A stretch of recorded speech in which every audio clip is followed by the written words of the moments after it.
قیل ادخل الجنہ، اللہ نے فرمایا جنت میں داخل ہو جائے۔ یہاں سے بات شروع ہوئی تھی کہ جو مذہب مخالف لوگ ہیں وہ کہتے ہیں پتہ نہیں کس، جسے ہم کہتے ہیں نا احمقوں کی جنت، احمقوں کی جنت میں یہ مولویوں نے لوگوں کو ڈالا ہوا ہے۔ او بھائی قتل ہو گیا، گل سڑ کے بدبو آئے گی، لاش ہوگی، اور ادھر کہہ رہے ہیں یہ جنت کے باغوں میں کیا کر رہا ہے، وہی ٹہل رہا ہے۔ تو اصل میں پہلی نظر میں تو آپ کو علماء کی بات ہی حماقت والی لگے گی، لیکن جب گہرائی میں جاؤ گے نا تو آپ کو اپنی بات سے حماقت کی بو آئے گی۔ آپ جو کہہ رہے ہو گل سڑ کے ختم، اس کا مطلب اتنا عظیم انسان جس کے لیے کائنات کو مسخر کیا گیا ہے، اور اس نے اتنے ظلم کیے، لوگوں کو جلتی ہوئی کڑھائیوں میں ڈالا، ماں کو قتل کیا، بعض لوگ اپنے باپ کو قتل کرتے ہیں، بہنوں کا گلا گھونٹتے ہیں، ہر طرح کے کیسز آتے ہیں دنیا میں، تیزاب پھینک دیے کسی کے منہ پہ، صرف چند ٹکوں کی خاطر ظلم کرتے کرتے بے لگام بادشاہ بن گئے۔ دنیا ان کے ظلموں کو بھول جاتی ہے، دنیا کے سامنے ان کے جرائم آتے نہیں ہیں، لوگوں کے سامنے بہت اچھے، اور آپ کہہ رہے ہو کہ جب مرا تو بالکل کیا ہو گیا، ختم۔ تو یہ تو اس سے بڑی دھاندلی تو نیچر نے کبھی کی نہیں ہے۔ تو اس لیے اللہ نے فرمایا کہ یہ مرا نہیں ہے، مر تو گیا مادی اعتبار سے، لیکن یہ ایک جہان سے دوسرے جہان میں شفٹ ہو گیا۔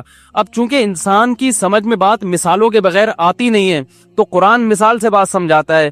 اللہ یتوفی الانفس حین موتها والتی لم تمت فی منامها، اللہ فرماتے ہیں دیکھو جب تم سوتے ہو اس وقت اللہ تمہاری روح کیا کر لیتا ہے، قبض کر لیتا ہے۔ سوتا ہوا آدمی پتہ نہیں کیا کیا دیکھ رہا ہوتا ہے کہ نہیں ہوتا، لیکن اس کے قریب بیٹھا ہوا آدمی وہ سمجھتا ہے کہ یہ آنکھیں بند کر کے یہاں لیٹا ہوا ہے، لیکن اس پہ جو گزر رہی ہوتی ہے وہ قریب بیٹھے ہوئے آدمی کے کو نہیں پتا ہوتا۔ کتنی دفعہ ایسا ہوتا ہے ہم سو رہے ہیں خراٹے لے کے، ویزا نہیں مل رہا تھا امریکہ کا، آج امریکہ پہنچ گئے، ہوتا ہے نا، پہنچ گئے اور صدر بن گئے وہاں کے، آدمی کہتا ہے یار میں نے تو کبھی سوچا بھی نہیں، مکے مار مار کے دیکھ رہا ہوتا ہے میں سو تو نہیں رہا کہیں، ایسا بھی ہوتا ہے، لوگ بتاتے ہیں میں چانٹے مار کے دیکھتا ہوں خواب تو نہیں دیکھ رہا، اتنی گہری نہیں ہوتی ہے، 2-4 چانٹوں سے آنکھ کھلتی نہیں ہے، دوسرا وہ چانٹے بھی تو خواب میں ہی مار رہا ہے نا۔ بعض کنواروں کی شادی ہو رہی ہوتی ہے، بہت عرصہ ہو گیا، نہ ابا مان رہے تھے نہ امی مان رہی تھی، پیسے بھی نہیں تھے، جہاں جاتے تھے دھکے دے کے لوگ بھگا دیتے، کتے پیچھے چھوڑ دیتے تھے، ابھی تو کتے پیچھے چھوڑنے کی ضرورت ہی نہیں ہے، جہاں جاؤ کتے خود بخود پیچھے لگ جاتے ہیں، اتنے کتے ہو گئے۔ شادی نہیں ہو رہی تھی، یہ نہیں ہو رہا تھا، وہ نہیں ہو رہا تھا، او بھائی خواب میں بہت کوئی حسن پری تھی، اس سے آپ کی شادی ہو گئی، پیسے بھی آ گئے، 3 پیس سوٹ ٹائی میں آپ دلہن کے کمرے میں جا رہے ہیں، آنکھ کھل گئی، ٹھیک ہے نا، کسی نے آ کے ٹھڈا مارا کہ چل اٹھ، ہے بھائی کدھر پڑا ہوا ہے تو کیسے جذبات ہوتے ہیں انسان کے جس کو ایسا خواب آ رہا ہو۔ تو اللہ فرماتے ہیں جب تم سوتے ہو نا تمہاری روح ہم کیا کر لیتے ہیں، قبض، وہ روح بھٹکتی رہتی ہے، وہ کیا کیا مناظر دیکھتی ہے، حالانکہ جو سوتے ہوئے آدمی اس کے قریب کوئی بیٹھا ہوا ہو اسے بالکل ہوش نہیں ہوتا۔ بعض دفعہ خوشی میں ہوتا ہے انسان، سوتے ہوئے میں آپ بھوکے سو جائے نا، کھانا سامنے آئے، اتنا مزہ آتا ہے نیند میں، خواب میں کھانا کھانے کا ایسا پھوڑتا ہے طبیعت سے، اور لذت محسوس ہوتی ہے، بلکہ خواب کی لذت جاگتی حالت کی لذت سے زیادہ ہے، تبھی تو خواب میں نائٹ فال ہوتا ہے، جاگتی حالت میں نائٹ فال نہیں ہوتا کسی کو، خواب میں ہو جاتا ہے، اور خواب کی میں بھوک کھانے کی جو لذت ہے وہ بھی کئی گنا بڑھ جاتی ہے۔ اسی طرح خواب میں جو تکلیف ہے وہ جاگتی حالت کی تکلیف سے کئی گنا بڑھ جاتی ہے۔ خواب میں جب آدمی ڈرتا ہے تو نارمل حالت میں ایسے نہیں ڈرتا، تو اللہ فرماتے ہیں کہ پڑے ہوئے ہو وہاں پہ لیکن روح تمہاری کسی اور جہان میں ہے، تو یہ تو ابھی مرے نہیں ہو، ابھی تو روح کا باڈی سے رشتہ ہے، مرتے ہو تو روح کا باڈی سے رشتہ اور کمزور ہو جاتا ہے، تو باڈی تو سڑ کے ختم ہو جاتی ہے لیکن تمہاری روح ختم نہیں ہوتی، اس روح کے ساتھ یہ احوال گزرتے ہیں، اور وہ جہان ہی الگ ہے۔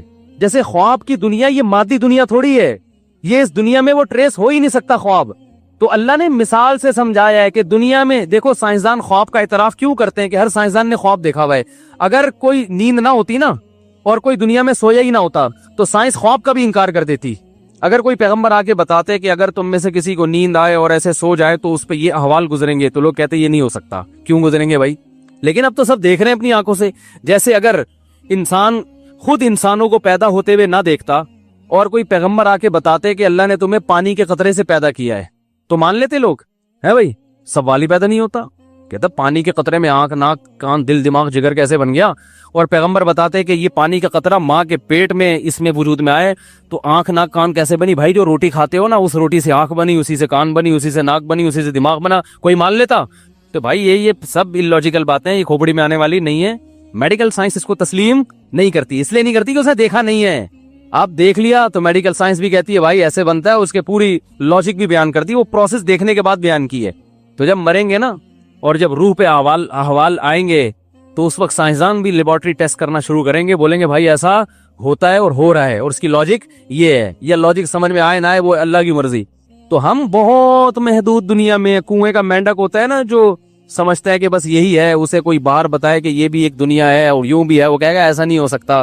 وہ اس لیے کہہ رہا ہے کہ وہ بیچارہ چھوٹا دماغ, اس نے کنواں ہی دیکھا ہے, اس کو سمندر کی گہرائیوں کا کیا پتا. تو اللہ فرماتے ہیں وما اوتیتم من العلم الا قلیلا. جب نبی نے فرمایا نا روح پہ یہ حالات گزرتے ہیں, تو صحابہ نے, مشرکین نے پوچھا یہ روح کیا ہوتی ہے؟ اللہ نے فرمایا تمہاری سمجھ میں نہیں آئے گا کہ روح کیا ہوتی ہے, کیونکہ وما اوتیتم من العلم الا قلیلا, تمہیں جتنی نالج ہے نا یہ بہت تھوڑی ہے. اس کھوپڑی میں اور اس نالج کے تحت یہ بات سمجھ میں آنا تمہارے لیے ممکن ہی نہیں ہے. اب ایک دیہاتی کسی ڈاکٹر کے پاس چلا جائے کہ گردے کی پتھری دوا کھانے سے کیسے نکلتی ہے, ڈاکٹر نے اپنی زبان میں سمجھانا شروع کیا ایکچولی یوں ہوتا ہے, یورک ایسڈ بڑھ جاتا ہے, پھر یہ یوں, وہ کہہ رہے ہیں میری کھوپڑی میں نہیں آ رہا. ڈاکٹر کہے گا آپ کی کھوپڑی ایسی ہے ہی نہیں کہ اس میں اتنی گہری باتیں سمجھ میں آ جائے. کچھ میڈیکل سائنس تھوڑی سی پڑھ لو یا کچھ انگلش سیکھ لو تو آ جائے گی انشاءاللہ. تمہیں تو یہی نہیں پتا کہ گردہ ہے کہاں. وہ بار بار گردے کہتے ہیں میرے گردے میں درد ہو رہا ہے, میرے گردے میں, وہ کہہ رہے تمہیں کیا سمجھائے. تو اللہ فرماتے ہیں تم جو اتنا سائنسی ترقی پہ ناز کرتے ہو, یہ وہ ترقی ہے جو پہلوں کو نہیں تھی تمہیں ہے. تو تم اپنے آپ کو پہلوں سے کمپیئر کر کے کہہ رہے ہو کہ ہم بہت بڑے فنٹر ہیں. نہیں یار یہ بات سمجھ میں, پہلے زمانے میں گھوڑے پہ جاتے تھے ہم, ہواؤں میں اڑ کے جا رہے ہیں, تو بہت بڑے فنٹر ہیں, بہت نالج بھائی. تو پہلوں سے کمپیئر کر کے کہہ رہے ہو, ٹھیک ہے نا. پہلے لوگ بات چیت کرنے کے لیے چیختے چلاتے تھے, اب موبائل اٹھاؤ یہاں سے امریکہ 2 منٹ میں بات ہو جاتی ہے. تو اب پہلوں سے کمپیئر کر کے تم کہہ رہے ہو بہت بڑے فنٹر ہیں, تو واقعی اگر اپنے سے پہلوں سے کمپیئر کرو تو واقعی تم بہت بڑے فنٹر ہو. لیکن حقیقت میں جو جتنی دنیا میں نالج ہے, جو حقائق ہیں, اس کے لحاظ سے تمہاری کوئی حیثیت نہیں ہے. الا قلیلا, بہت تھوڑی نالج اللہ نے انسان کو دی ہے, بہت تھوڑی. کائنات کے بہت سے راز ہیں جن سے پردہ نہیں ہٹا اور ہٹ بھی نہیں سکتا, بہت سے تو ایسے ہیں جن سے ہٹے گا ہی نہیں. تو اس لیے ہمارے پاس دلیل یا تو مشاہدہ ہوتا ہے یا خبر ہوتی ہے, کہ جو ماہر ہے, جو کسی فیلڈ کا ماہر ہے, وہ ہمیں کیا دے دے, خبر دے دے. تو ومن اصدق من اللہ قیلا, مرنے کے بعد زندگی ہے یا نہیں, میڈیکل سائنس اس پہ تحقیق نہیں کر سکتی, کیونکہ میڈیکل سائنس کی اپروچ وہاں تک ہے نہیں, سائنسدانوں کی وہاں تک پہنچ نہیں ہے. خواب کو نہیں ڈیفائن کر سکے اب تک, دماغ نہیں پڑھ سکے. پتہ ہے آپ کو ISSB میں بعض دفعہ یہ سوال ہوتا ہے انٹرویو میں کہ دماغ کیا ہے. ہمارے ایک دوست تھے, وہ امتحان دینے گئے, ان سے سوال, ISSB میں تو نہیں, وہ کسی اور ادارے میں گئے تھے, ان سے سوال ہوا کہ دماغ کی کیا ڈیفینیشن ہے. انہوں نے کہا پتہ نہیں, یہ ڈیفائن کرنا ممکن نہیں ہے انسان کے لیے. یہ جواب درست تھا. درست اس لیے تھا کہ دماغ ہی اپنے بارے میں بتائے گا نا. تو آپ کے اوپر کی چیز تو آپ کے بارے میں بتا سکتی ہے کہ میں کیا ہوں, خود نہیں بتا سکتے آپ, کیونکہ اس دماغ کو سمجھنے کے لیے اس سے زیادہ ذہین کوئی دماغ چاہیے, وہ مارکیٹ میں ہے نہیں, ٹھیک ہے نا, وہ ہے نہیں مارکیٹ. تو یہ میڈیکل سائنس خود مانتی ہے کہ ہم تحقیق ایک دائرے تک کر سکتے ہیں, اس سے زیادہ ریسرچ ہمارے دائرہ کار میں ہے نہیں, یہ پاسبل نہیں ہے. تو انسان کی ابتدا کیسے ہوئی, یہ انسان کے لیے میڈیکل سائنس کے ذریعے پہچاننا ممکن ہے ہی نہیں. کائنات کی ابتدا کیسے ہوئی, قیامت تک ایسے آلات دریافت ہی نہیں ہو سکتے جو یہ بتا سکے کہ کیسے ابتدا ہوئی ہے. ناممکن ہے کہ کیسے ابتدا ہوئی ہے. یہ جو تھیوریز ہیں, نظریات ہیں کہ ممکن ہے ایسے ہو, ممکن ہے ایسے ہو, یہ ریسرچ تھوڑی ہے. جس چیز کو سائنسدان خود ریسرچ نہیں کہہ رہے, آج ہماری یونیورسٹیوں میں اس کو ریسرچ کہہ کے پڑھایا جا رہا ہے. ڈاروین نے یہ ریسرچ تھوڑی پیش کی تھی کہ انسان بندر سے بنا ہے, وہ ریسرچ تھوڑی تھی. وہ کہتے ہیں, اور ڈاروین کے پورے الفاظ کیا ہیں کہ اگر یہ فرض کر لیا جائے کہ اس انسان کو کسی خدا نے نہیں بنایا, یہ فرض کر لو, تو پھر ممکن ہے کہ یہ ایسے ہوا ہو, یہ پروسیس ہوا ہو. تو وہ خود بیچارہ کنفیوز ہے کہ ہوا کیا تھا. اور ہمارے ہاں اس بیس پر خدا کا انکار کر دیا, پیغمبروں کا انکار کر دیا, آسمانی کتابوں کا انکار کر دیا, اور انسان کو ایک مشین بنا دیا. اب جو چاہے کرتے پھرو, وہ ٹھیک ہے, ایتھیسٹ یہ نہیں کہتے جو چاہے کرتے پھرو, لیکن جب آپ آخرت کا انکار کر دو گے تو پھر جو چاہے کرتے پھرو گے. تو کرو گے بھائی آپ, جب حساب و کتاب ہی نہیں ہے تو پھر ابا کو گھر میں رکھ کے ٹینشن بولو نا بھائی کیوں پالنی ہے. تو ہر وہ چیز جو آپ کے انٹرٹینمنٹ میں رکاوٹ بنے, کباب میں ہڈی بنے, اسے سائڈ پہ لگاؤ. یاد کہتے ہیں بوڑھے ابا اماں نے اپنی زندگی گزار لی, ہمیں لائف کو انجوائے کرنا ہے. یہ کھانستے ہیں, ان کے لیے ایدی سینٹر ہے. یہ اماں کھانستی ہوئی اچھی نہیں لگتی, ان کے لیے کیا ہے, ایدی سینٹر. بچی 18 سال کی ہوئی ہے, وہ ابا کو ٹھینگا دکھائے گی, ابا میں اپنے بوائے فرینڈ کے ساتھ جا رہی ہوں. ایکچولی آپ نے اپنی لائف کو انجوائے کیا, تو اب میں اس اسٹائل میں تو نہیں کہہ سکتا, ان کا اسٹائل تو بڑا ہی نرالا ہوتا ہے. تھوڑی سی میں کوشش کرتا ہوں, آپ نے اپنی لائف کو انجوائے کیا, اب آپ کباب میں ہڈی بننے کی کوشش نہ کریں. تو شروع میں وہ کوشش کرتے تھے, غصہ آتا تھا, اب انہوں نے بھی کوشش کرنا چھوڑ دی. بلکہ کہتے ہیں بیٹا آپ 18 سال کی ہو گئے, آپ کو پتہ ہی نہیں, اب ابھی تک گھر میں بیٹھے بھی ہو بھائی, اب تو دکھا رہے ہوتے ہیں, یہ دیکھو برتھ سرٹیفکیٹ آپ کا 18 کی ہو گئی اور آپ یہاں بیٹھے, چلو دفعہ یہاں سے نکلو, یہاں سے. اس کو پتہ ہے اس نے نکلنا تو ہے, تو نکلو پتلی گلی سے، مجھ سے کیوں کھانا مانگ رہی ہو؟ تو یہ ہو جائے گا تھوڑے دنوں میں، اگر نہیں ہوا تو بہت سے ہو ہی گیا، لیکن اس سے آگے معاملہ جائے گا، بہت تباہی آنے والی ہے بھائی۔ ابھی یہ صرف ہومو سیکس کو انہوں نے حلال کر دیا، اتنا نہیں ہے، ابھی آگے بھی جائیں گے، یہ اس سے بھی آگے اور برائی معاشرے میں پروموٹ کریں گے، پتہ نہیں کیا کیا ہونے والا ہے، اللہ ہماری حفاظت فرمائے۔ کیونکہ جب کوئی روکنے والی طاقت ہی نہیں ہے، کوئی بتانے والا ہی نہیں ہے کہ حلال کیا ہے حرام کیا ہے، خود سے بحث کے کھوپڑی استعمال کریں گے، تو آپ مجھے بتاؤ اسمبلی میں اگر زیادہ شراب پینے والے لوگ ہوں تو وہ شراب کو حرام کر سکتے ہیں؟ وہ کہہ رہے ہیں یار ہم تو یہاں بیٹھ کے ہمارا ذہن کام ہی جب کرتے ہیں جب ہم پی کے آتے ہیں، تو اگر شراب پہ بھی ہم ڈسکس کریں گے تو 2-3 بوتلیں پی کے کریں گے، تو کہیں گے یار ہم شراب کے ٹاپک پر اسمبلی میں بیٹھے بات چیت کرنے کے لیے کہ الاؤڈ ہے یا ناٹ الاؤڈ ہے، تو اس ٹاپک پر بات کرنے سے پہلے ذرا 2 بوتلیں ہو جائیں کیونکہ بہت حساس ٹاپک ہے، کہیں گے نا وہ۔ اب وہ پی کے جب ان کا دماغ حاضر ہوگا، ہاں آپ بتائیں کیا کہنا ہے، تو وہ کہیں گے یار جو پی کے جب ہم خود اس بات کریں ہم تھوڑی آرام کر سکتے ہیں، تو قوم کا بیڑا غرق ہوگا کہ نہیں ہوگا؟ تو اس لیے اللہ نے کہا قانون سازی انسانوں سے نہیں کرواؤ، یہ تمہاری طرح کے انسان ہیں جو تم پر مسلط ہو گئے ہیں، یہ اپنے مفاد پہلے سامنے رکھیں گے، تمہارے مفاد بعد میں، تو اس لیے قانون اللہ بناتا ہے۔ اللہ نے جب قانون بنایا تو رسول اللہ صلی اللہ علیہ وسلم نے جب اعلان کر دیا، دیکھو آپ کی کوئی شورا نہیں تھی جو قانون سازی کرتی ہو، نبی صلی اللہ علیہ وسلم کی شورا میں بہت سے صحابہ تھے، اس وقت شراب چونکہ زمانے جاہلیت میں لوگ پیتے تھے اور شراب کی حرمت نازل نہیں ہوئی تھی، اس وقت بھی بہت سے لوگ شراب پی رہے تھے، تو اگر آپ ان سے مشورہ لیتے تو بہت سے لوگ ہو سکتا ہے کہتے ہم کیسے چھوڑ دیں، اوپر سے قانون نازل ہوا فَاجْتَنِبُوهُ، چھوڑ دو اس کو، رجس ناپاک ہے چھوڑ دو اس کو، تو بس صحابہ نے کیا کیا بھائی، اب اللہ کا حکم ہے، اب ہمارے پاس آپشن ہے ہی نہیں کہ پینی ہے کہ نہیں پینی، سر میں درد ہوتا ہے نہیں ہوتا، فائدہ ہوتا ہے نقصان ہوتا ہے، صحت اچھی ہوتی ہے نہیں ہوتی، یہ ٹاپک اللہ نے ہمیشہ کے لیے بند کر دیا، ختم، نہیں پینی۔ تبھی آج بھی پوری دنیا میں مسلمانوں میں شراب کا ریشو سب سے کم ہے۔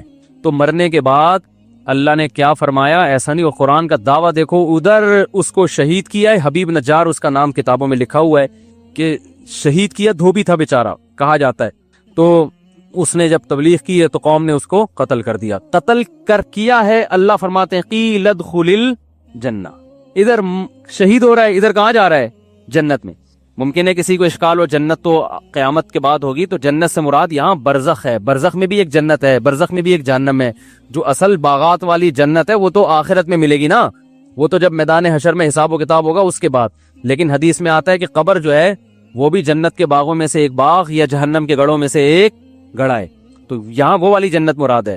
تو قرآن کیا کہتا ہے، قیل ادخل الجنہ، اسے کہا گیا کہ جنت میں داخل، جیسے ایک آدمی لیٹا ہوا ہے، جیسے ہی آنکھ لگے اور وہ دوسرے جہان میں پہنچ جائے، تو اب اس کے الفاظ دیکھیں، قرآن کہہ رہے جب اس کو ہم نے کہا نا جنت میں چلے جاؤ، قال یا لیت قومی یعلمون، کہنے لگا ہائے کاش میری قوم کو پتہ چل جائے، یہ منظر اپنی آنکھوں سے دیکھ لے، وہ تو مجھ پہ رو رہے ہیں کہ ہم نے مار دیا اور ناکام ہو گیا، یہ اتنا سا فرق ہے آنکھ بند ہونے کا، کاش میری قوم اس جہاں میں ذرا جھانک کے دیکھ لے، جیسے ایک آدمی سوتے ہوئے دوسرے جہاں میں پہنچ جائے اور ایک منظر دیکھے تو اس کی تمنا ہوتی ہے کاش میرے گھر والے آ کے یہ منظر بھی دیکھ لیں۔ خواب میں تو انسان کو پتہ نہیں ہوتا نا میں خواب دیکھ رہا ہوں، لیکن جب مرے گا اور برزخ میں جائے گا تو اسے پتا ہوگا کہ میں دنیا کے جہاں سے برزخ میں شفٹ ہو گیا ہوں، اسے پتا ہوتا ہے، تو کہے گا، وہ قرآن کے الفاظ ہیں، یا لیتا قومی یعلمون، کاش میری قوم یہ منظر اپنی آنکھوں سے دیکھ لے، بما غفر علی ربی وجعلنی من المکرمین، کہ میرے رب نے کیسے میری مغفرت کی، شہادت کی وجہ سے میرے گناہوں کو معاف کیا، اور وجعلنی من المکرمین، مجھے جو عزت دی، مکرمین کا معنی پروٹوکول، آج کی لغت کے اعتبار سے جو خدا کی طرف سے مجھے پروٹوکول مل رہا ہے، کاش میری قوم دیکھ لے تو سارے مسلمان ہو جائیں۔ وہ تو پڑے ہوئے ہنس رہے ہیں کہ ہم نے مار دیا، بڑا فنڈر بنا پھرتا تھا، اور دیکھو ادھر خون نکلا ہے، ادھر روح قبض ہوئی ہے، اور ادھر جنت کی بہاریں، وہ کہہ رہے کاش، لیکن اللہ کا قانون کیسا ہے، اللہ اس جہاں کے پردے اٹھا کے ادھر دکھاتا نہیں ہے، اللہ کو پتہ ایک جھلک دکھا دوں نا یہ سارے مسلمان ہو جائیں، ایک جھلک اگر اس جنت کی دکھا دوں تو یہ سارے کیا ہو جائیں، تو اللہ نہیں چاہتے کہ دکھائیں، اللہ کہتے ہیں غیب میں ہے، تم یا تو ایتھیس کی بات سنو جو کیلکولیشن کر رہے ہیں، ٹھیک ہے نا، ڈاروین کی تھیوری اور فلانے کی تھیوری سن کے زندگی برباد کر دو اپنی، یا میری اور پیغمبروں کی بات مان لو، میں نے جو پیغمبر بھیجے، موسیٰ علیہ السلام نے بھی یہی کہا جنت ہے، آدم علیہ السلام نے بھی یہی کہا جنت جہنم میں، آج بھی تورات و انجیل میں دیکھو بہت سی آسمانی کتابوں کی باتیں صحیح بھی ہیں، آسمانی کتابیں جو ہمارے پاس تورات و انجیل ملتی ہے ساری تحریف شدہ تھوڑی ہے کسی کتاب میں تحریف ہوتی ہے تو کچھ اصل رہ جاتی ہے، کچھ تحریف ہو جاتی ہے۔ تورات میں آج بھی داڑھی کے بارے میں لکھا ہوا ہے کہ اللہ نے موسیٰ علیہ السلام کو کوہ طور پہ بلایا اور کہا کہ اپنی قوم کو کہہ دیں کہ داڑھی مت کٹانا۔ یہ آج بھی تورات میں لکھا ہوا ہے، تبھی یہودی داڑھی بولو نا بھائی نہیں کٹاتے اور بڑی داڑیاں رکھتے ہیں۔ تو بہت سی آسمانی کتاب میں جو ہے نا وہ ان کی، اور جنت جہنم کا تذکرہ تو ہر آسمانی کتاب میں بار بار ہے کہ آگ بنائی اللہ نے نافرمانوں کے لیے اور باغات بنائے اللہ نے فرما برداروں کے لیے۔ تو یہی موسیٰ علیہ السلام کی دعوت، یہی عیسیٰ علیہ السلام کی دعوت، یہی ابراہیم علیہ السلام کی، اسماعیل علیہ السلام کی، نوح علیہ السلام کی، سارے پیغمبر جو سچے تھے اور آخری نبی محمد صلی اللہ علیہ وسلم کا بھی یہی دعوت، وہ بھی سچے، ان کا بھی یہی دعویٰ۔ تو ہم اب یا تو بھائی ان لبرل لوگوں کی بات مان لو جو نہ اللہ کو مانتے ہیں نہ عبادت کو مانتے ہیں، بس وہ کہتے ہیں کچرا تھے اور مر کے کیا بن جاؤ گے؟ کچرا۔ لہذا وہ کہتے ہیں انٹرٹینمنٹ، اور پھر انٹرٹین بھی نہیں کر پاتے۔ تھوڑا سا ذرا سا بڑھاپا آتا ہے تو تکلیفیں جب آنا شروع ہوتی ہیں تو حوصلہ دینے والی کوئی چیز بولو بھائی نہیں ہے، کیونکہ جب دنیا مزے کے لیے ہے تو مزے تو سب کو دنیا میں ملتے ہیں نہیں، جن کو ملتے ہیں ان کو بھی پورے نہیں ملتے، وہ مزے ہر وقت کرکرے ہوتے رہتے ہیں، صحیح ہے نا؟ تو ان کو کوئی چیز تسلی نہیں دیتی، خودکشیاں کرتے ہیں یہ لوگ کہ کچرا ہی تھے، جب ٹینشن میں آئے تو مار کے ختم کر دو اپنے آپ کو۔ اور جو آخرت پر ایمان رکھتا ہے ان کے واقعات اللہ نے بیان کیے پیغمبروں کے۔ یعقوب علیہ السلام سے بیٹا چھن گیا، روتے رہے ساری زندگی، ناشکری کا ایک لفظ زبان سے نہیں نکالا، اسی میں خیر ہے، کوئی بات نہیں، دنیا مسافر خانہ ہے۔ اور جب بیٹا مل گیا تو ساری شکر کی باتیں، میرے رب نے یہ بھی احسان کیا، میرے رب نے یہ بھی احسان کیا۔ تو بتاؤ زندگی کو صحیح انٹرٹین وہ لوگ کرتے ہیں جو مذہب کو نہیں مانتے، یا وہ لوگ کرتے ہیں جو مذہب کو مانتے ہیں؟ وہ صحیح انٹرٹین کرتے ہیں، ان کو پتہ ہے بھائی، کیونکہ اللہ نے حلال مزوں پہ پابندی تھوڑی لگائی ہے، ناجائز پہ پابندی لگائی ہے۔ اور جو قدرت کی طرف سے آزمائشیں آتی ہیں وہ تو دینداروں کے ساتھ بے دینوں پہ بھی آتی ہیں بھائی۔ ایکسیڈنٹ میں تو بے دین بھی مرتے ہیں اور دیندار بھی۔ وائرس آیا ہوا ہے تو جہاں نمازی لوگ مریں گے اللہ نہ کرے تو وہاں بے نمازی بھی تو مریں گے نا، کیا ہو گیا بھائی؟ تو جو آزمائشیں آتی ہیں وہ تو سب کے پاس آتی ہیں، ہم پہ جب آزمائش آتی ہے تو ہمارے پاس تسلی کی چیزیں ہیں۔ نبی صلی اللہ علیہ وسلم نے فرمایا وبا پھیلتی ہے تو جو صبر کرتا ہے، اپنا علاقہ چھوڑ کے بھاگتا نہیں ہے، مر جائے گا شہادت کا اجر ملے گا۔ ہمارے پاس تسلی ہے، آپ کے پاس تسلی کی کوئی چیز نہیں ہے۔ آپ قوم کو بتاؤ گے کہ بھاگو نہیں، خود پتلی گلی سے بھاگنے کی پوری کوشش کرو گے آپ کہ میں کیوں مروں، صحیح ہے نا؟ اور دنیا میں بھی بیماری پھیلاؤ گے، ہوتا ہے نا؟ زیادہ تر بھاگنے والے اس وبا میں وہ لوگ ہیں جو مذہب کو فالو نہیں کرتے۔ سمجھ میں نہیں آ رہی بات؟ زیادہ تر وہ لوگ ہیں جو مذہب کو فالو نہیں کرتے، وہ بھاگتے ہیں۔ انڈیا میں بہت کئی سال پہلے ہم چھوٹے بچے تھے، طاعون پھیل گیا تھا، اتنے لوگ غیر مسلم وہاں سے بھاگے تھے نا طاعون سے، مسلمانوں میں بھاگنے کا ریشو کم تھا بہت، ان کے پاس نبی کی تعلیمات ہیں، صبر صبر۔ صحابہ میں جب طاعون پھیلا بہت سارے صحابہ کا انتقال ہوا تو کوئی ڈپریشن میں نہیں گئے، انہوں نے کہا کوئی بات نہیں بھائی، اللہ اسی طرح سے اٹھا رہا ہے تو اٹھائے گا، تو خوش ہوتے تھے، اسی میں اجر ملے گا۔ تو انٹرٹین بھی حقیقی معنی میں کون کرتا ہے بھائی لائف کو؟ مذہب والے لوگ ہی کرتے ہیں۔ تو یہ پابندیاں جو اللہ نے مذہبی لوگوں پہ لگائی ہیں، یہ کچھ پابندیاں ہیں جو وہ عمل کرو گے، جیسے ڈاکٹر مریض کو کہتا ہے کہ کچھ چیزیں آپ کی صحت کے لیے نقصان دہ ہیں وہ چھوڑ دو، تو جو نقصان دہ نہیں ہے وہ پھر کھاتے رہو ساری زندگی۔ لیکن مریض کہتا ہے نہیں میں پابندیوں پہ عمل نہیں کروں گا، میں سب کچھ کھاؤں گا، تو کہتا ہے ٹھیک ہے پھر تھوڑے دن سب کچھ کھاؤ، تھوڑے دن بعد کچھ بھی کھانے کے قابل نہیں رہو۔ شوگر کا مریض کہتا ہے میں تو لڈو کھاؤں گا، میں تو رسگلہ کھاؤں گا، یہ نہیں بتاؤں گا، یہ شعر ہے، یہ ویسی ذہن میں بعض دفعہ آ جاتا ہے۔ تو میں تو لڈو کھاؤں گا، میں رسگلہ کھاؤں گا، میں یہ بھی کھاؤں گا، میں وہ بھی کھاؤں گا۔ اب کوئی ڈاکٹر آ کے کہہ رہا ہے نہیں کھا بھائی، تو سموسے کھا لے، تو پکوڑے کھا لے، ٹھیک ہے، تو تکے کھا لے، تو یہ کھا لے، لڈو نہیں کھا۔ اگر میٹھا کھانا ہی ہے تو ایسے وہ کیا ہے یار، وہ ڈائٹ بوتلیں آتی ہیں نا، پیپسی یہ والی پی لے، تو شوگر فری پیپسی پی لے، اس میں بھی میٹھا ہوتا ہے لیکن چینی والا میٹھا نہیں۔ میں تو وہ والا میٹھا کھاؤں گا، چینی والا میٹھا کھاؤں گا، تو کھا لے پھر، تو کھا لیا، مدذل لا لیا، جو ملا کھا لیا۔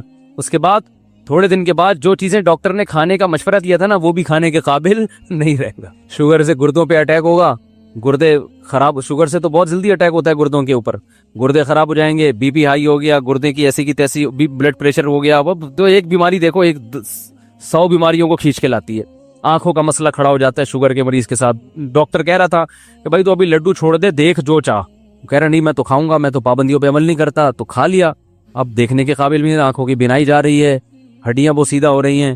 تو یہی حال ہے کہ جو لبرل لوگ ہیں، جو اللہ کو نہ ماننے والے لوگ ہیں، یہ کہتے ہیں موج مستیاں کرو، زندگی انٹرٹین کرو، تو تھوڑے دن تک تو بہت انٹرٹین کرتے ہیں، اس کے بعد کچھ بھی انٹرٹین کرنے کے قابل نہیں رہتے۔ ٹینشنوں میں، اس لیے کہ بار بار موت کا تصور، مرنا ہے، جانا ہے. پھر بڑھاپا تو سب سے بڑا عذاب ہے. مسلمان کی جو زندگی سکون سے تو گزرتی بڑھاپے میں ہے، زیادہ لائف اچھی ہوتی اس کی کہاں ہے؟ بھائی سارے کام کاج سے فارغ ہو گئے، اب تو کوئی ٹینشن نہیں، اب تو کیا کرنا ہے، اللہ اللہ کرنا ہے. ہم نے تو اپنے بوڑھوں کو بہت عبادت کرتے ہوئے دیکھا ہے. داڑھی والوں کے بہت خلاف تھے اور تبلیغ والوں کے بہت خلاف. تو وہ کہنے لگے ایک دن کہ یار وہ میں نے ہمارے پڑوس میں ایک واقعہ دیکھا ہے، پنجاب کی بات کر رہے تھے کہ وہاں ایک صاحب ہیں جو صبح آفس میں ہوتے ہیں تو ان کی وائف کے کسی سے غلط تعلقات ہیں، تو وہ صاحب روزانہ گھر میں بھی آتے ہیں اور لوگ دیکھ بھی رہے ہیں. پھر یہ کہنے لگے کہ یہ برا ہے، یہ غلط ہو رہا ہے، اس خاتون کو ایسا نہیں کرنا چاہیے. تو میں نے ان سے پوچھا کیوں نہیں کرنا چاہیے؟ کرنا تو واقعی نہیں چاہیے، لیکن اس کی وجہ کیا ہے؟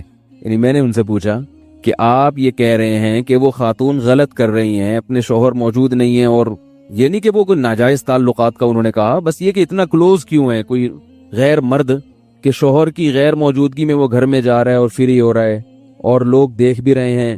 تو وہ کہنے لگے یہ غلط، وہ خاتون غلط کر رہی ہیں. چونکہ ذرا لبرل ہیں وہ، تو میں نے ان سے پوچھا کہ وہ غلط کیوں کر رہی ہیں، بات آ رہی ہے سمجھ میں؟ یعنی آپ کو یہ برا کیوں لگ رہا ہے؟ انہوں نے کہا یہ اس لیے غلط ہے کہ سوسائٹی اس چیز کو پسند نہیں کرتی، سوسائٹی اس چیز کو پسند نہیں کرتی. یعنی جب ایک چیز سوسائٹی میں ہمارا معاشرہ اس کو قبول نہیں کرتا ہے تو یہ چیز کیا ہے ایکچولی، یہ کیا ہے؟ غلط. میں نے کہا اس کا مطلب یہ ہوا کہ اگر سوسائٹی اس چیز کو غلط سمجھنا چھوڑ دے تو پھر یہی چیز کیا ہو جائے گی؟ بول لو یار، صحیح ہو جائے گی. کیا خیال ہے بھائی؟ یعنی آپ کے ہاں کسی چیز کو اچھا یا برا کہنے کا جو کرائیٹیریا ہے، جو معیار ہے، وہ کیا ہے؟ سوسائٹی. گوروں کے ہاں اتنا زیادہ شاید برا نہیں سمجھا جاتا ہوگا، تو ان کے ہاں تھوڑا، اور بعض کلچر ایسے شاید ہوں، مجھے نہیں پتا، کہ وہ بالکل ہی برا نہ سمجھتے ہوں. تو اس کا مطلب کیا ہے کہ سوسائٹی فیصلہ کرے گی کہ کیا صحیح ہے اور کیا غلط. یہ بہت اہم بات آپ کو بتا رہا ہوں، اللہ کرے یہ کسی طرح دماغ میں اتر جائے، کسی طرح ذہن میں اتر جائے. انسان بن کے زندگی گزارنا، اس کے لیے بہت سارے کانسیپٹ کلیئر ہونا ضروری ہے، ورنہ آپ انسان نہیں بن سکتے. آپ کو معاشرہ گمراہ کر دے گا، معاشرہ آپ کو تباہی بربادی کی طرف لے جائے گا، جو کہ جا رہا ہے اور آپ کو پتہ بھی نہیں چل رہا. تو میں نے ان سے یہ کہا، کیونکہ وہ اسلام کا تو نام نہیں لیتے نا، اگر وہ کہتے چونکہ قرآن و سنت کی روح سے یہ غلط ہے. مولوی صاحب سے میں نے جمعے میں سنا تھا کہ جب کوئی کسی کی بیوی ہو تو اسے چاہیے کہ شوہر کے علاوہ کسی سے اس قسم کے تعلقات نہ رکھے. اگر وہ یہ کہتے ایک تو مولوی صاحب کو گویا وہ اہمیت دے رہے ہیں، کیونکہ ایسی باتیں تو زیادہ تر مولانا لوگ ہی بتا رہے ہوتے ہیں. کیا خیال ہے؟ یہ قرآن میں لکھا ہوا ہے، یہ حدیث میں آتا ہے، لیکن وہ تو بھائی ترقی یافتہ آدمی ہیں، وہ کیا قرآن و سنت، فضائل اعمال، حدیث، حضرت بزرگ کا واقعہ کہ انہوں نے ایک دفعہ کسی کو دیکھا ہی نہیں تو اللہ نے ان کو اتنا نوازا. ٹھیک ہے نا؟ وہ تو ان باتوں کو کیا سمجھتے ہیں، تو پیچھے لے جا رہی ہے ہمیں. تو اس لیے وہ کیا کہہ رہے ہیں؟ سوسائٹی. معاشرہ بھی نہیں کہہ رہے کہ اردو ہو جائے گی، پرانا سا لگوں گا میں. ٹھیک ہے، کیا ہے یہ بھائی؟ سوسائٹی. اچھا لگ رہا تھا جب مجھے ان کے منہ سے جملہ سوسائٹی اس چیز کو قبول نہیں. میں نے کہا اس کا مطلب یہ ہوا کہ سوسائٹی کی چیز کو اگر کہہ لے کہ یہ صحیح ہے تو وہ صحیح بن جائے گی. آپ اس کی بات کر رہے ہیں، ان سے میری بحث نہیں ہوئی، کیونکہ ہر آدمی سے آپ بحث نہ کریں. میں نے بس اتنا کہہ کے چپ کر گیا. میں یہ نہیں کہ اب میں ان سے بحث کروں، بس تھوڑا سا جو ہے نا، یعنی تھوڑی سی بات کر کے پتلی گلی سے نکل لو، تاکہ وہ ابھی نہیں سوچیں گے، وہ زندگی کے کسی موڑ پر سوچنے پر مجبور ہوں گے. یہ جو بحث ہے نا، کسی کے پیچھے ہاتھ دھو کے پڑ جاؤ، اس سے کبھی بھی فائدہ نہیں ہوتا. یاد رکھو، کبھی بھی فائدہ نہیں ہوتا. اگلا ضد پہ آ جاتا ہے. اور یہ بھی یاد رکھو، کسی کو دلائل سے ایسا خاموش کرنا کہ اس کے لیے بھاگنے کا راستہ ہی نہ رہے، یہ بھی بڑا خطرناک ہے، کیونکہ پھر وہ اپنی بے عزتی محسوس کرتا ہے اور وہ ہر دھرمی اور ضد پہ اتر آتا ہے پھر. اس لیے دشمن کے لیے تھوڑا سا راستہ بھاگنے کا رکھو کہ بھائی ابھی بھاگ جاؤ، دوبارہ عزت احترام کے ساتھ واپس آ جانا. کیونکہ انسان جو ہے نا، عزت نفس کے معاملے میں بہت، آج کل ہم لوگ کیا کرتے ہیں، جب کسی کو تبلیغ کرتے ہیں تو اس کی عزت نفس کو مجروح کر دیتے ہیں. عزت دار آدمی اپنی عزت پہ کبھی بھی کمپرومائز نہیں کرتا. ہاں، کوئی جس کی عزت نہ ہو اس کو جو مرضی کہہ دیں. جیسے ایک آدمی نے کہا، اپنے دوست سے کہہ رہا تھا کہ شکر ہے محلے میں میری عزت نہیں ہے. اس نے کہا کیوں بھائی؟ کہنا ورنہ آج بڑی بے عزتی ہو جاتی میری. کیا کہہ رہا ہے؟ کہ شکر ہے اس محلے میں میری عزت نہیں ہے. کیوں بھائی؟ اس پہ شکر کی کیا بات؟ کہہ رہا ورنہ آج میری بہت بے عزتی ہو جاتی. یعنی وہ اس پہ شکر ادا کر رہا ہے کہ پہلے سے اگر اس نے کام ایسا کیا تھا، کام اس بندے سے ایسا ہو گیا تھا کہ وہ محلے میں پکڑا گیا کوئی برا کام کرتے ہوئے، تو کوئی بے عزتی نہیں ہوئی، اس لیے کہ بندہ ہی کوئی عزت تھی نہیں اس کی. تو وہ کیا کہہ رہا ہے کہ اللہ کا بہت بہت فضل ہو گیا کہ اس محلے میں میری عزت پہلے ہی سے ہی نہیں ہے، ورنہ آج بہت زیادہ بے عزتی ہو جاتی. ٹھیک ایسا بھی ہوتا ہے بڑے شہروں میں. تو عزت جب ہوگی تو بے عزتی کا ڈر بھی ہوتا ہے. عزت ہی نہ ہو جو مرضی ہو پھر کیا ہوتا ہے، پھر کہتا ہے یار ہماری کون سا عزت ہے. جیسے بھکاری لوگ ہر وقت مانگتے رہیں گے تو کہتے ہیں زبان گھس تھوڑی جائے گی یار، نہیں دے گا نا پھر کسی سے مانگ لیں گے، یہ نہیں دے گا تو پھر تیسرے سے مانگ لیں گے. عزت دار آدمی مانگنے سے پہلے 100 دفعہ سوچتا ہے یار کیسے بغیر مانگے کام چلاؤ، پھر مانگے گا تو بےچارا اندر اندر گھٹے گا. عزت بہت بڑی چیز ہے. بات سے بات نکلتی ہے، ایک ہوتی ہے عزت اور ایک ہے حب جاہ. دونوں میں فرق ہے. عزت تو انسان کی فطرت ہے، عزت دار لوگوں کو عزت چاہیے. حب جاہ کا مطلب تکبر، یہ الگ چیز ہے. ان دونوں میں فرق ہے. تکبر کا مطلب یہ ہوتا ہے بعض لوگ ہر چیز میں اپنی ٹانگ اونچی رکھنے کی کوشش کرتے ہیں، دوسرے کو نیچا کرتے ہیں. یہ تکبر ہے، یہ چیز اللہ کو پسند نہیں ہے. اسی طرح اپنے بڑے کے سامنے بڑا بننے کی کوشش کرنا یہ بھی تکبر ہے. جیسے شیطان کو اللہ نے حکم دیا، یا موضوع نہ چینج ہو جائے، ذرا سنبھال کے رکھے کیا بات چل رہی تھی. شیطان کو اللہ نے حکم دیا کہ آدم کو سجدہ کرو. شیطان نے کیا کہا کہ آدم چھوٹا میں بڑا، ٹھیک ہے نا. تو عام حالات میں اگر آدم علیہ السلام خود شیطان کو کہتے نا کہ مجھے سجدہ کرو، پھر شیطان کہتا میں کہ تم بعد میں آؤ، میں سینئر ہوں، تو اس کی کوئی لاجک نکل سکتی تھی کہ بھئی یہ شیطان کو اپنی انسلٹ محسوس ہو رہی ہے. جیسے کوئی سینئر ہو، جونیئر آ کے ایک دم سینئر بن جائے تو پہلے سے جو سینئر ہوتا ہے اس کو ایک قسم کی بے عزتی محسوس ہوتی ہے. یہ نیچر ہے، یہ غلط نہیں ہے. لیکن شیطان کا عمل یہ عزت کا حصول نہیں تھا بلکہ یہ تکبر تھا، اس لیے کہ آرڈر دینے والا کون ہے؟ اللہ ہے. تو بھئی تو جب اللہ کے حکم کا انکار کر رہا ہے تو یہ اللہ سے بڑے بننے کی کوشش کر رہے ہو آپ. اللہ سے آپ چھوٹے ہی رہو گے چاہے کتنے بڑے بن جاؤ. تو آپ اگر دوستوں میں اپنی بے عزتی محسوس کرتے ہیں، دوست نے کوئی غلط بات کہہ دی، آپ کو بے عزتی محسوس ہو رہی ہے جس سے آپ کو غصہ آ رہا ہے، یہ نیچرل ہے، یہ تکبر نہیں ہے. باپ نے کوئی ایسی بات کہہ دی، اب آپ باپ کے سامنے سینہ چوڑا کر رہے ہو، یہ عزت نہیں ہے، یہ کیا ہے؟ کبر ہے، تکبر ہے. بھائی تم اپنے باپ سے، یعنی وہ تو تمہارا باپ ہے. لوگ کہتے ہیں نا جب کسی کو تانا دینا ہوتا ہے کہ وہ اس کو آنے دو، یہاں ہم اس کا بھی باپ ہے، کہتے ہیں نا لوگ، یعنی اس چیز میں ہم اس کا بھی باپ ہے، ہم اس سے 2 ہاتھ آگے ہیں. تو والدین کے سامنے اکڑنا، اپنے بڑوں کے سامنے اکڑنا، علماء کے سامنے اکڑنا، بزرگوں کے سامنے اکڑنا، یہ اکڑ، یہ اس کو یہ نہیں کہیں گے عزت کا حصول، بلکہ اس اکڑ کو کیا کہا جاتا ہے؟ تکبر. بڑوں کے سامنے چھوٹا بن کے رہو، اپنے جیسوں کے سامنے یا اپنے ماتحتوں کے سامنے جو ہے نا، وہ انسان کو یہ احساس ہوتا ہے اور ہونا بھی چاہیے. ہاں کوئی بڑا زیادہ بے عزتی کر دے اور آپ کی حیثیت کو بہت زیادہ گھٹا دے، اس پہ بھی انسان کو افسوس ہوتا ہے. اور نبی صلی اللہ علیہ وسلم ان تمام چیزوں کی رعایت کیا کرتے تھے، تبھی تو نبی جیسے اخلاق کسی کے نہیں ہیں. آپ صلی اللہ علیہ وسلم عزت دار لوگوں کو بہت عزت دیتے تھے، چاہے وہ کافر ہی کیوں نہ ہو، کیونکہ جب ایک دفعہ کسی کو معاشرے میں عزت ملتی ہے تو وہ کافر بھی اگر ہوگا نا تو وہ اپنی بے عزتی نہیں چاہے گا، کبھی نہیں چاہے گا. ابو سفیان سردار تھے، ساری زندگی سرداری میں گزاری، اسلام دشمنی میں گزاری، لیکن جب مکہ فتح ہوا، ابو سفیان مسلمان ہوئے، تو آپ صلی اللہ علیہ وسلم نے ایسا نہیں کیا کہ ان کو پیشانی کے بال سے پکڑ کے گھسیٹا ہو، گھوڑے کے پیچھے باندھ دیا ہو کہ ان کو مدینہ کی گلیوں میں گھسیٹا جائے. انہوں نے ساری زندگی اسلام دشمنی میں گزاری، ساری زندگی یہ کیا، ساری زندگی یہ کیا. نہ بھائی سردار آدمی ہیں تو اب اسلام قبول کیا تو ان کو ایسا پروٹوکول دیا جو دوسروں کو نہیں دیا. کیا فرمایا؟ جو ابو سفیان کے گھر میں داخل ہو گیا اس کا خون ہم پر حرام ہے. بس جنگ ہے نا، جو بھی دشمن آئے گا گردن اڑے گی اس کی، لیکن جو ابو سفیان کے گھر میں چلا گیا اس کا خون، اس کی گردن نہیں اڑے گی، اس کو امن مل گیا. کتنی عزت دی ابو سفیان کو، کیونکہ سردار تھے. حضرت خالد ابن ولید رضی اللہ تعالی عنہ، انہوں نے غزوہ احد میں مسلمانوں کا بہت زیادہ نقصان کیا تھا. 70 آدمی جو شہید ہوئے ہیں صحابہ میں، 70 بڑے بڑے صحابہ، اس میں سب سے بڑا کردار کس کا تھا؟ خالد ابن ولید رضی اللہ تعالی. انہوں نے پلٹ کے حملہ کیا تھا نا غزوہ احد میں، کتنا نقصان پہنچایا. پھر صلح حدیبیہ میں جو لڑنے کے لیے آئے وہ خالد ابن ولید آئے، لیکن جب صلح ہو گئی تو خالد بن ولید تلوار کی نوک سے اسلام نہیں قبول کر رہے تھے. عزتدار آدمی تھے نا, اس میں ذلت محسوس کرتے تھے. بھائی میں شکست کھا کے اسلام قبول کروں, یہ کیسے ہو سکتا ہے؟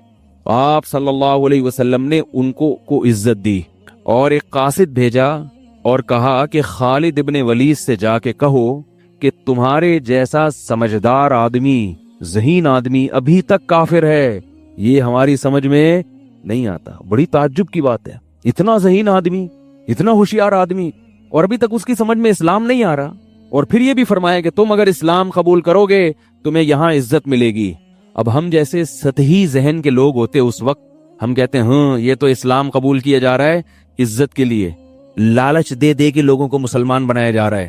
آج کوئی مولوی اگر ایسا کر دے کہ بھئی فلاں قادیانی کے پاس تحفے بھیج دے, کسی سردار کے پاس یا کسی اور کافر کے پاس, ایک تو وہ قادیانی ہے جس میں لچک ہی نہیں ہے, ایک وہ ہے جو حق کی تلاش میں ہے. تو ایسے آدمی کو ہدیہ دینا, اس کی دعوت کرنا, اس کو عزت دینا تاکہ وہ اسلام کے قریب آ جائے. یہ نہیں کہ اس کو آپ ایسا اس سے بدتمیزی سے بات کریں. وہ میں اکثر واقعہ سناتا ہوں, قادیانی کے پاس قادیانی تھے, وہ بات کرنا چاہتے تھے. چاہنا اس کی علامت ہے کہ وہ یعنی وہ چاہ رہے ہیں کہ ہمیں سیدھا راستہ ملے. تو ایک گاؤں سے کوئی مناظر چلے گئے, ہمارے استاذ نے واقعہ سنایا. وہ قادیانی کے بیٹے لے کر آئے کہ آپ ہم سے بھی بات کریں, ہمارے والد سے بھی بات کریں, اگر کچھ بات ہوئی تو ہم لے آئیں گے, اسلام قبول کر لیں گے. تو ہمارے استاذ کہہ رہے ہیں کہ وہ جو مناظر گیا نا, اس نے وہاں جا کے بات کیسے شروع کی. انہوں نے کہا سب سے پہلے تو میں یہ ثابت کروں گا کہ مرزا غلام احمد کی شکل بالکل ایسے کتے جیسی تھی جیسے تمہارے ابا کی شکل ہے. یہ اسٹائل ہے اسلام کی تبلیغ. یعنی ان کا خیال یہ تھا کہ چونکہ یہ قادیانی ہیں, دائرہ اسلام سے خارج ہیں, تو ان کی پہلے ہم شکل پہ بات کریں گے کہ یہ کس سے ملتی جلتی. تو جب بیٹوں کے سامنے باپ کو آپ کہو گے معاذ اللہ اس طرح سے کتوں جیسی شکل, تو وہ آگے بات چلے گی؟ بات ہی نہیں چلے گی آگے. تو جو اسلام دشمن ہیں, جو چاہتے ہی نہیں, ان کا معاملہ الگ ہے, اور جو تحقیق کرنا چاہتے ہیں ان کا معاملہ الگ ہے. لوگ سوال پوچھتے ہیں غیر مسلم کے ساتھ کیسا سلوک کرنا چاہیے. رسول اللہ صلی اللہ علیہ وسلم نے غیر مسلموں کے ساتھ بہت اچھا سلوک کیا ہے. قرآن نے جو کہا ہے نا کہ ان پر شدت کرو, وہ میدان جنگ میں لڑنے والا ہے. جنگ کے اصول کچھ اور ہیں, امن کے اصول کچھ اور ہیں. میدان جنگ میں تو ظاہر ہے لڑائی ہوگی نا, اس میں تو بہادری دکھائی جائے گی, اس میں تو للکارا جائے گا. اس میں اگر آپ تھینک یو اور جزاک اللہ سے بات شروع کر دیں, وہ تو کہے گا یہ تو بزدل ہے. جنگ کے میدان میں تو سینہ کڑا جاتا ہے اور کہا کوئی ہے کسی میں دم ہے تو آئے. اس میں تو جو ہے نا وہ حملے کیے جاتے ہیں اور بم پھینکے جاتے ہیں اور میزائل پھینکے جاتے ہیں. تو جنگ کے اصول کچھ اور ہیں. تو وہ جو بعض لوگ جو جنگ کی باتیں ہیں وہ کہاں فٹ کر دیتے ہیں؟ امن کے حالات پر. امن میں ایسا نہیں ہے. رسول اللہ صلی اللہ علیہ وسلم دوسرے ملکوں کے بادشاہوں کے ساتھ آپ صلی اللہ علیہ وسلم کا کیا سلوک تھا. صحابہ کرام ہدایہ بھی بھیجا کرتے تھے, اور خاص طور پہ غیر مسلم سرداروں کو آپ صلی اللہ علیہ وسلم نے الگ سے تحفے دیے ہیں, کیونکہ سردار آدمی اپنی عزت چاہتا ہے. یہ میں اتنی لمبی تقریریں کیوں کر رہا ہوں؟ یہ سمجھانے کے لیے کہ عزت دوسرے کو بھی دینی چاہیے اور اپنی بھی عزت کی حفاظت کرنی چاہیے. اپنی بھی عزت کی حفاظت ایسا کام نہیں کرنا چاہیے جس سے آپ کی عزت کا جنازہ نکل جائے. ہر ایک کو فری کرا لیتے ہیں, وہ چرسی ہیروئن چی وہ آپ کے سر پہ مسلط ہو گیا پھر. تو ایسا حضرت حکیم الامہ مولانا اشرف علی تھانوی رحمہ اللہ نے لکھا ہے کہ ہر ایک کو فری مت کرایا کرو. یہ انہوں نے لکھا ہے. فرمایا کہ اس کو فری کراؤ جس میں حوصلہ ہو, برداشت ہو, ورنہ وہ حوصلہ نہیں ہوگا نا, تو جب آپ اس سے فری ہوگے تو وہ پتہ ہے کیا سمجھے گا؟ وہ یہ سمجھے گا کہ یہ عزت کے لائق ہی نہیں ہے, اس لیے مجھ سے فری ہو رہا ہے. جس میں حوصلہ ہوتا ہے وہ کہتا ہے بھائی یہ تو ان کا ظرف ہے, یہ تو بڑے اونچے مقام والے ہیں, لیکن دیکھو کیسے بے تکلف ہو کے مجھ سے گپ شپ لگا رہے ہیں, کیسے بے تکلف ہو کے ہنسی مذاق کر رہے ہیں. تو اس کی نظر میں عزت بڑھے گی. اور جس کے اندر خود حوصلہ نہیں ہے اس کی نظر میں عزت. اب گھر میں ہم نے دیکھا ہے جو باپ اپنے بچوں کے ساتھ فری رہتا ہے, بچے اس باپ کا احترام ہی نہیں کرتے. حالانکہ یہ تو باپ نے اپنی سطح سے اپنے آپ کو نیچے کر دیا, بچوں کے ساتھ کھیل رہا ہے, فری ہو رہا ہے, گھوم رہا ہے, ہاں ہاں ہو مذاق کر رہا ہے. تو بچوں کو تو اور عزت کرنی چاہیے نا ایسے باپ کی. کیا خیال ہے بھائی کہ ابا ہمارے ابا ہو کے بھی ہم سے ایسے بچوں کی طرح رہتے ہیں, لیکن نتیجہ اکثر ہوتا کیا ہے؟ بچے ابا کو ابا سمجھنا چھوڑ دیتے ہیں, ٹھیک ہے نا, احترام ہی ختم کر دیتے ہیں, مانتے ہی نہیں. تو یہ بہت کم اولاد ہوتی ہے جس میں یہ ظرف ہو کہ ابا اچھے اخلاق کے ہیں, کھیل رہے ہیں, تو وہ ابا کو ابا سمجھے. اس زمانے میں ابا کو ابا سمجھنا بڑا مشکل کام ہے. میں کہتا ہوں جو اولاد اپنے باپ کو باپ سمجھ لینا وہ جنت میں جائے گی. میری ذاتی رائے یہ ہے, جو اپنے باپ کو باپ سمجھ لینا, اس باپ کو گھر میں احترام دے دے, اس کا حکم مان لے, کیونکہ باپ کے جتنے احسانات ہیں اس کائنات میں اللہ رسول کے علاوہ اتنے احسانات کسی کے نہیں ہوتے. اور میرے پاس جو ایسے باپ آتے ہیں نا کہ میرا بچہ نالائق، میں کہہ رہا ہوں کان سے پکڑ کے باہر نکال دو اس کو. 4 دن جب سڑک پہ روڈ پہ گزارے گا، نہ گیس کا بل ادا کر سکتا ہے، نہ بجلی کا بل ادا کر سکتا ہے، نہ معاشرے میں عزت ہوگی، نہ کوئی رشتہ دینے کے لیے تیار ہوگا. لوگ کہیں گے ابا کہاں ہیں، ابا سے تو میرے تعلقات ہی صحیح نہیں ہیں، تو رشتہ دے گا کوئی؟ کہیں گے یار تمہارے تو اپنے ابا سے نہیں ہے، تم بیوی سے کہاں سے تعلقات صحیح رکھو گے؟ یہی ہوگا نا. تو ایسی اولاد کا میں تو فوراً کہتا ہوں کان سے پکڑ کے باہر نکال دو. 3 دن جب گلی محلے میں دھکے کھائے گا، سیٹ ہو کے واپس آ جائے گا. لیکن باپ کا یہ بھی ظرف ہے کہ اتنا کچھ ہونے کے باوجود بھی وہ باہر نہیں نکالتا، کہتا کہاں جائے گا بیچارہ. یہ باپ ہوتا ہے. خیر، تو خالد ابن ولید رضی اللہ تعالی عنہ کو رسول اللہ صلی اللہ علیہ وسلم نے کیا کہا کہ ہمارے پاس آؤ گے تو تمہیں عزت ملے گی. یہ نہیں کہ اسلام کے لیے لالچ دی جا رہی ہے، نہ نہ نہ، بلکہ ان کے ذہن میں، خالد ابن ولید کے ذہن میں ایک وسوسہ شیطان ڈال سکتا تھا کہ میں نے اتنا نقصان پہنچایا، اب اگر میں مسلمان ہو بھی جاتا ہوں یہ لوگ تو مجھے تانے دیں گے، یہ تو مجھے رسوا کریں گے، یہ تو انگلیاں اٹھائیں گے میری طرف. اور خالد ابن ولید نے ساری زندگی عزت دیکھی ہے، اپنی قوم میں سردار تھے نا، کبھی ذلت نہیں دیکھی. تو لوگ انگلیاں اٹھائیں گے، لوگ کیا کہیں گے، ذلیل نہ کر دیں. تو اس کا جواب دیا جا رہا ہے کہ ایسا نہیں ہوگا جیسا تم سمجھ رہے ہو، عزت ملے گی، عزت. فوراً اسلام قبول کیا. جو گھٹیا لوگ ہوتے ہیں نا ان کو سیدھے راستے پہ لانے کے لیے چپیٹ لگانے پڑتے ہیں، ٹھیک ہے نا، ٹھڈے مارنے پڑتے ہیں، اور تمیز انسان بن جا. اور جو عزت دار ہوتا ہے اس کو تھوڑا سا غیرت کا تانا دینا پڑتا ہے، یار تم جیسے شریف آدمی، تم تو اتنے سمجھدار ہو یار، کیسے یہ کام کر رہے ہو. ایک نوجوان نے مجھے اپنا واقعہ بتایا. وہ کہتا ہے کہ میں نے بچپن میں کسی کی بچی کو چھیڑ دیا، کسی لڑکی کو چھیڑ دیا جا کے. کہہ رہا میں کالج کا دور تھا، عمر بھی میری ایسی تھی تو میں نے چھیڑ دیا جا کے. کہہ رہا وہ میرے گلے پڑ گئی. اس نے جا کے اپنی امی کو بتایا، اور اس کی امی نے آ کے میری امی کو بتایا کہ آپ کا بیٹا اتنا گھٹیا. اس زمانے میں یہ بہت برا سمجھا جاتا تھا، پرانے زمانے کی بات ہے، بچپن کا وہ واقعہ بتا رہے تھے. کہہ رہے ہیں وہ میری والدہ کو آ کے بتایا کہ آپ کے بیٹے نے اتنی گندی حرکت کی ہے کہ میری بیٹی کو چھیڑا ہے. کہہ رہے میں کھڑا ہوا ہوں اور میں شرم بھی آ رہی ہے، میری اماں کو شکایت لگا دی. کہہ رہے مجھے اس سے اتنی شرم نہیں آئی. میں نے کہا امی 2 تھپڑ لگائیں گی اور ابا کو شکایت لگائیں گی، وہ 2-3 ڈنڈے لگا دیں گے. میں نے کہا یہی ہوگا نا. کہہ رہے لیکن ہوا کیا، میری والدہ نے کہا کہ کچھ بھی ہو میرا بیٹا سب کچھ کر سکتا ہے، میرا بیٹا کسی کی بچی کو اس طرح سے چھیڑ نہیں سکتا، اس کی اپنی بہنیں بھی ہیں، اتنا گھٹیا سوچ کا حامل نہیں ہے میرا بیٹا. اب وہ لڑکا کہہ رہا ہے یار میں شرم سے زمین میں گڑ گیا کہ میری ماں کے میرے بارے میں کیا جذبات ہیں، اور میں کتنوں کو چھیڑ کے بیٹھا ہوا ہوں.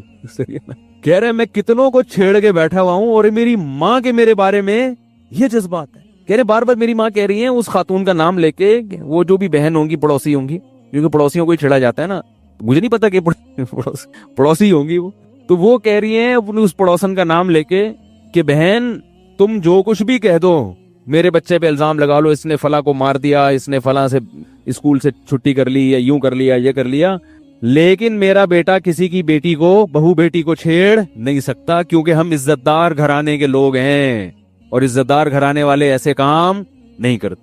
اب وہ کہہ رہا ہے یار ہمیں تو، مجھے اب پتہ چلا ہم اتنے عزت دار گھرانے کے لوگ ہیں، مجھے تو پتہ ہی نہیں تھا. کہہ رہا ہے میں اس جملے سے نا والدہ کے شرم سے زمین میں گڑا جا رہا ہوں اور دل میں توبہ کر رہا ہوں، اے اللہ آئندہ یہ میری والدہ کو ایسی کمپلین بولو بھائی نہیں ہوگی، بس اس دفعہ چھپا لے، میرے جرم کو چھپا لے، پردہ ڈال دے، آئندہ نہیں ہوگا، آئندہ میں ایسا نہیں کروں گا کہ میری ماں جو میرے بارے میں یہ جذبات. تو دیکھو اس لڑکے میں تھوڑا سا وہ عزت کا تھا نا. اگر وہ لڑکا عزت دار خاندان کا نہیں ہو تو پھر پتہ کیا کہتا ہے، کہہ رہے اماں کو تو پتہ ہی نہیں، اب مزید 15-20 کو چھیڑ لو، میری اماں تو یقین کریں گی نہیں. کیا خیال ہے یار، کیا ہو گیا آپ کے سمجھ میں کیوں نہیں آ رہا؟ وہ یہ سوچے گا نا کہ بھائی میری اماں تو میرے بارے میں یقین ہی کر رہی ہیں، تو وہ تو اسی کو ڈانٹ کے بھیج رہی ہیں، یہ تو اتنا اچھا نظریہ ہے، تو اب تو شکایتیں وہ تو اور 2-4 کو چھیڑ لو، کوئی مسئلہ ہی نہیں. تو یہ فرق ہوتا ہے کہ جو نالائق ہوتا ہے نا، جو عزت دار نہیں ہوتا، کہ چترول لگانے پڑتے ہیں، اس کو ڈنڈے لگانے پڑتے ہیں، اس کو ٹھڈے مارنے پڑتے ہیں، پھر جا کے وہ تھوڑا سیٹ ہوتا ہے. اور جو عزت دار ہوتا ہے اس کے لیے ایک تانا بہت بڑا ہوتا ہے. فقہا نے لکھا ہے تعزیر کے اصول میں، تعزیر ہوتی ہے نا، تعزیر سزا، ایک تو ہے حدود، زانی کی کو 100 کوڑے لگیں گے، وہ تو قرآن نے بیان کی ہے، اس میں تو کوئی فرق نہیں ہے، سب کے ساتھ ایک جیسا سلوک ہوگا، عزت دار ہو یا کم درجے کا آدمی ہو، وہ سزا جو قرآن نے بیان کر دی وہ سب پہ لگے گی. رجم سب پہ، ہاتھ کاٹنا سب پہ، حد قذف سب پہ، شراب کی سزا 80 کوڑے سب پہ، اس میں کوئی شریعت میں فرق نہیں. لیکن کچھ سزائیں ایسی ہیں جو قاضی اور جج کی ثوابدید پر ہوتی ہیں، وہ دیکھتا ہے بھائی اس نے اتنی نوعیت کا جرم کیا ہے تو اس کو اتنی سزا ملنی چاہیے. سمجھ رہے ہیں؟ اس میں شریعت نے کچھ نہیں بیان کیا, بس یہ بتایا کہ بھائی جرم کی نوعیت یہ ہے تو قاضی اور جج کی ثواب دید پر. تو اس میں فقہا بیان کرتے ہیں کہ اس میں عین ممکن ہے ایک جرم پہ قاضی کسی کو 20 کروڑوں کی سزا دے, اور یہ بھی ممکن ہے کہ وہی جرم کسی دوسرے سے ہو تو اسے صرف برا بلا کہہ دے. انہوں نے فرمایا اس لیے کہ بعض لوگ ایسے ہوتے ہیں کہ وہ جج کے منہ سے اپنے خلاف سننا ان کے لیے 20 کروڑوں سے بھی زیادہ بھاری ہوتے ہیں. وہ تو فقہا نے لکھے کہ جو عزت دار آدمی ہوگا نا, جج اس کو برا بلا کہہ کے عدالت میں سب کے سامنے کہہ دے کہ تم نے غلط کیا ہے, یہ بھی اس کے لیے بہت بڑی سزا. اس کو 20 کوڑے ماریں گے, ظلم ہو جائے گا اس پر. اور جس کو دوسرا آدمی جس کو جو روزانہ کوڑے کھاتا رہتا ہے, تو معاشرے میں مشہور ہے بھائی ادھر بیٹھا ہوا ہے, کبھی گٹر کے ڈھکن پہ بیٹھا ہوا ہے, کبھی ماس گٹکے کی پی کے پھینک رہا ہے, دیواریں کالی کر رہا ہے, اس کو 20 کوڑے مار دیے تو وہ کہہ رہے ہیں یار یہ تو خارش ہوئی ہے تھوڑی سی ہمیں, صحیح ہے نا, کیا ہو گیا, کوڑے کھا کے ہی مضبوط ہوں گے. ایسے بھی لوگ ہوتے ہیں نا, اگلی دفعہ آئیں گے تو 40 کھائیں گے, وہ اس طرح کے. تو اس میں بھی فقہا نے فرق بیان کیا ہے کہ ایک ہی سزا ایک آدمی کو کم دی جائے گی اور عزت دار آدمی کو, ایک آدمی کو زیادہ دی جائے گی اور عزت دار آدمی کو کم دی جائے گی. میں بار بار کیوں بتا رہا ہوں کہ دیکھو عزت دار لوگوں کی عزت کو مت اچھالا کرو. اگر ان سے کوئی برائی ہوتی ہے, کوئی جرم دیکھو تو اس پہ پردہ ڈالو, کیونکہ ایک عام آدمی کا جرم اگر لوگوں کے سامنے ظاہر ہوتا ہے اس کی اتنی بے عزتی نہیں ہوتی. عزت دار آدمی کا تھوڑا سا جرم